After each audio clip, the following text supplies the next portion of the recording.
Greetings, citizens, and welcome to this How to Write the Book Review for AP Euro.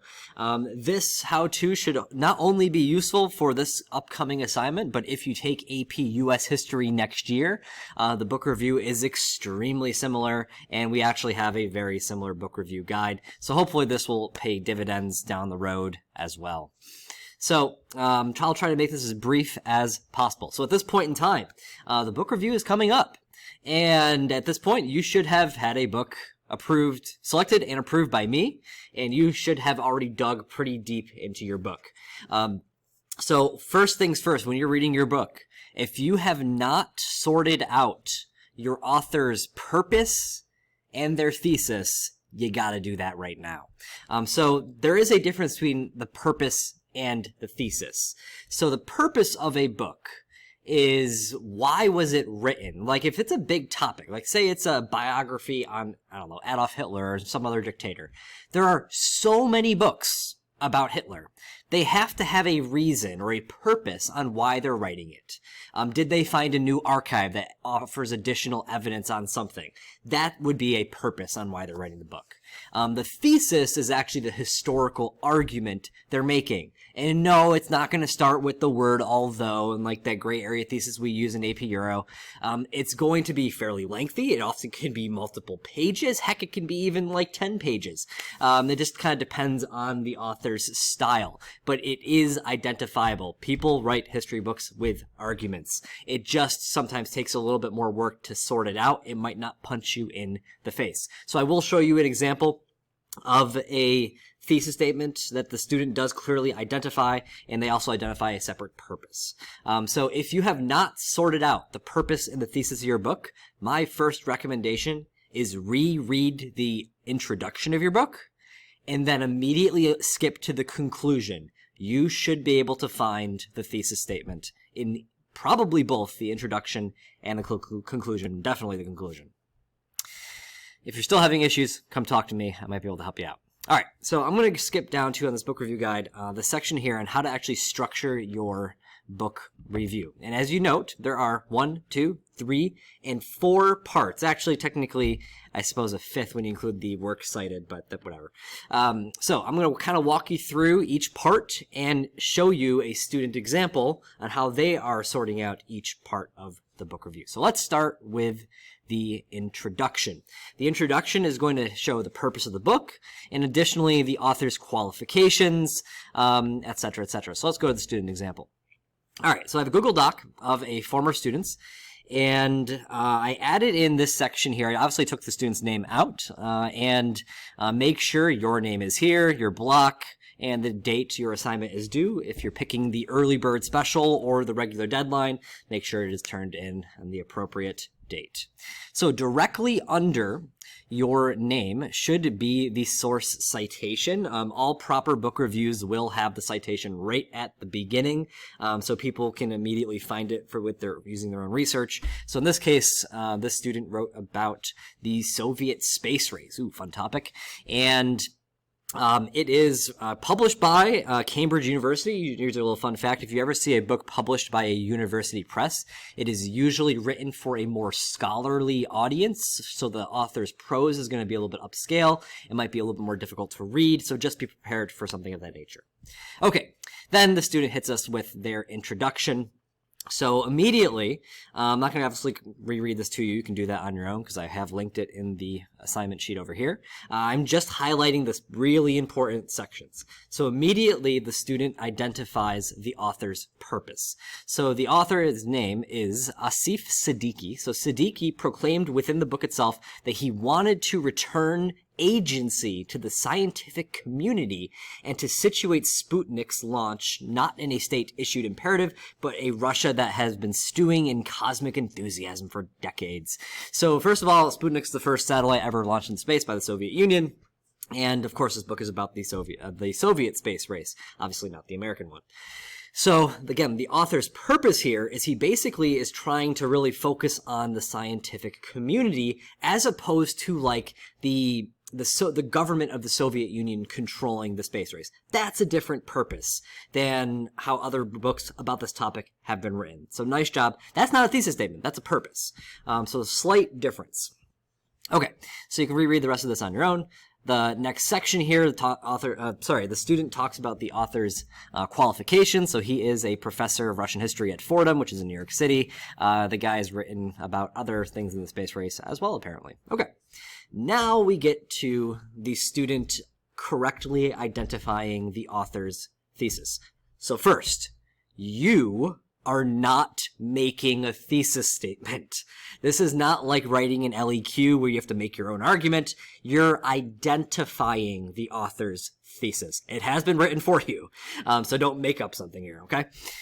So as you can tell, this is fairly lengthy.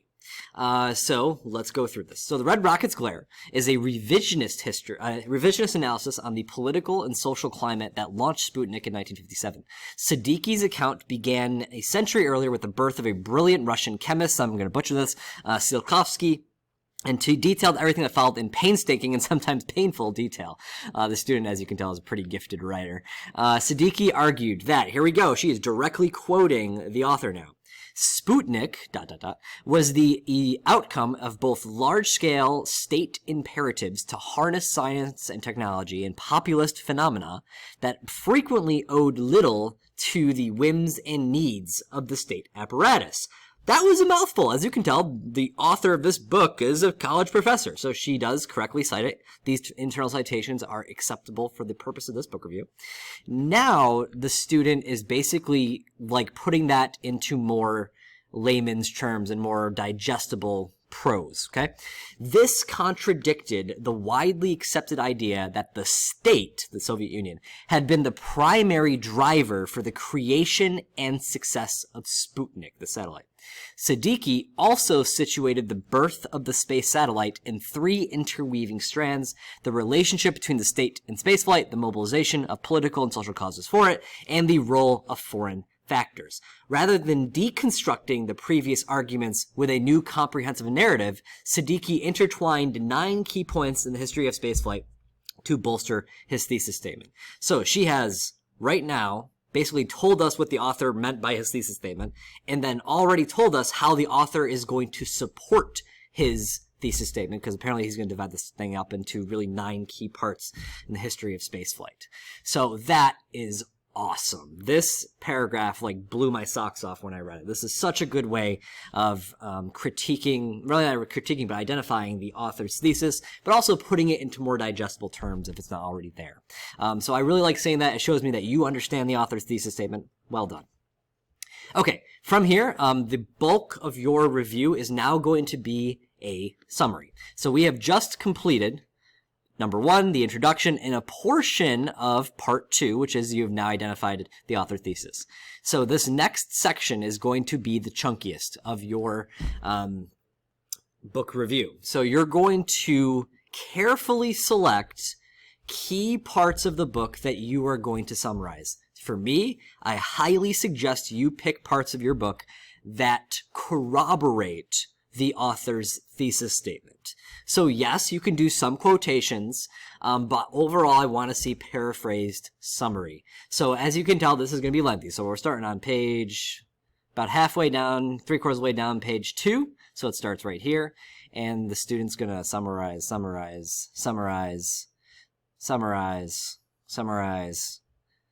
and it goes down to the top of page 5. So that was about 2.5, about 3-ish pages of summary. So again, that's not the entire book review. That is the most of it, the majority of it, but it's not the entire thing. If this was a book report, this would be like the entire thing. But a book review is, portion of it is just your summary, okay? So again, you can read that on your own. Things just to note, the student is using many paragraphs. When you get to lengthier writing like this, you truly want one idea, one paragraph. One idea, one paragraph. And again, the student is using internal citations, which is totally acceptable for the purposes of this book review. This student decided to use MLA citation. Chicago citation style uses something different. You can use whatever you want. Not a big deal. Just use something you're comfortable with, and then you stick to consistency, and I'm fine with that. Okay. By the way, if you are ever using acronyms like this, make sure you have at least used the acronym correctly the first time. So in this case, the student is using ICBMs, which means Intercontinental Ballistic Missile. So say it the first time, and then you can use the acronyms later on. Okay, so let's get to part 3. So part 3 is going to be the critical assessment of the book. How was it organized? What's the prose like? The readability? All that fun stuff. How did they use supporting materials, pictures, their citation styles? Intended audience is going to be key. Who did they write this book for? Did they write it for high school students? Did they write it for other college professors who know a lot about Soviet history in this case? Did they write it for the general population of people who might not have history degrees, right? Who is their intended audience? And just don't say everybody, because that's not right. Okay, so here we go. Beginning of part 3. So the student's going to talk about his organization. This keeps getting a little specific with the size 10 font. You don't have to do that, but that was kind of funny. And then let's get to some sections I really like. So this is a book review. You're critiquing how well the author supported their thesis statement. So let's see how the student's going to critique it, analyze it. So let's look at this paragraph here. So Siddiqui, again, is the author of this book.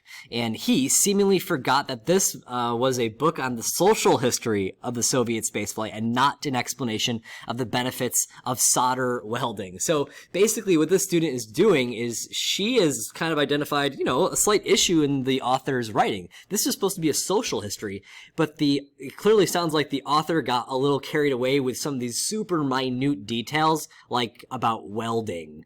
So like that is a very valuable critique. The author kind of got a little carried away with something that might not be that important. Well done for sorting that out. That takes a lot of work to identify issues. And as a person who is an expert in Soviet history, right? All right, next section here is going to talk about more about how well the author supported or not supported their thesis. So you might get a book where the author did a poor job of that. Hopefully it's not the case, but it is possible. So let's see how well this author actually used evidence. So Siddiqui had an advantage that his predecessors did not. Access to the Soviet archives that opened after the regime fell. That's huge, especially in Soviet history. There is still plenty of archives that are locked down by the Russian government to the very day in 2023 now. Woo. And when these things get opened up, that's like prime material for historians to actually get in there and write new books. So he's using new evidence. So Siddiqui used at least 6 of those new archives and took full advantage of them, citing letters, photographs, tables, lab reports. It was precisely because of this new evidence that his argument was so convincing. Every sentence was backed up by a plethora of documents, whereas his predecessors, forerunners, could only speculate without evidence. Ooh, that was really good. Nice job, student. Well, I should call her Anna. Her name is Anna. All right. So, next section is just going to be the student's conclusion, where you really just tie together, again, author thesis statement, how well they supported it. Really just give me one strong paragraph where you're kind of reinforcing your overall feel of the book. Who is it intended for? Make sure that's in there if that's not already in there. And really give me your true feeling of this. I love reading these book reviews. They take me forever to grade, but it's also kind of my way of figuring out what I want to read over the summer. So put some heart into it, and hopefully you will get something useful out of this assignment. Again, I said this in class. I don't care what you major in college. You will be given, or you'll select some type of scholarly work in your field. It won't necessarily be history, obviously. It could be engineering. It could be English, whatever, a language. You will have to critique someone else's work. It's just the reality of how college studies operate. So if you still have additional questions, please come see me. Thanks for listening. Ciao.